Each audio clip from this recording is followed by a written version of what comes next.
જય હો. વાહ જીતાન, વાહ જીતાન. બહુ મજા આવી ગઈ ભાઈ. આપણા કવિઓએ મા વિશે, મા તો મા જ છે. મીઠા મધુ ને મીઠા મેહુલા, એથી મીઠી છે મોરી માત, જનનીની જોડ સખી નહીં જડે રે. પણ વાત ત્યાં આવે છે કે જ્યારે માનો આટલો બધો મહિમા તો બાપનો કેમ નહીં?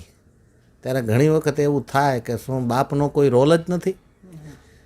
તો આ રચના જે બાપ વિશેની જેમણે લખી છે, અદ્ભુત રીતે એણે વાસ્તવિકતાનું વર્ણન કર્યું છે એની અંદર. ઇન્દ્રબાપુએ લખેલી છે. વાહ વાહ, ઇન્દ્રબાપુનું નતમસ્તક મારા દંડવત એમને વંદન છે કે એમણે જે લખ્યું છે કે બાપ પણ સાહેબ, બાપ શું હસ્તી છે, બાપ શું છે જીવનની અંદર, બાપનું કેટલું આપણા જીવનની અંદર એનું છે.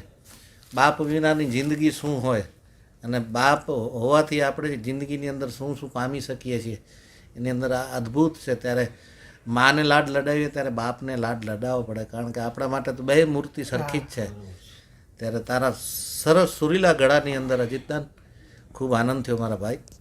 બસ માતાજી જગદંબા મા સોનબાઈ મોગલ તને દિવસે ને દિવસે તારી સુરાવલી છે ને, સુરની મીઠાશ ઓર વધતી જાય. જેમ મીઠાશ છે એમ ગળું તારું હજી વધુ સુરીલું અને એકદમ આમ દેશ વિદેશની અંદર તું આનંદ કરાવે. અને ભગવતી તને જે અત્યારે જેટલી સરળતા છે અને જે સંસ્કાર છે એવા ને એવા તારી અંદર બની રહે એવી હું વ્યક્તિગત રીતે પાલું ગઢવી તને શુભેચ્છા શુભકામનાઓ માતાજીના ચરણોમાં પ્રાર્થના સાથે.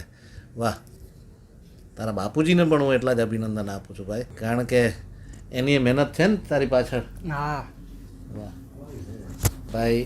અજીતભાઈ TV9 એમનો પણ હું આભાર માનું છું કે એ પારખું છે ને ચારણ છે.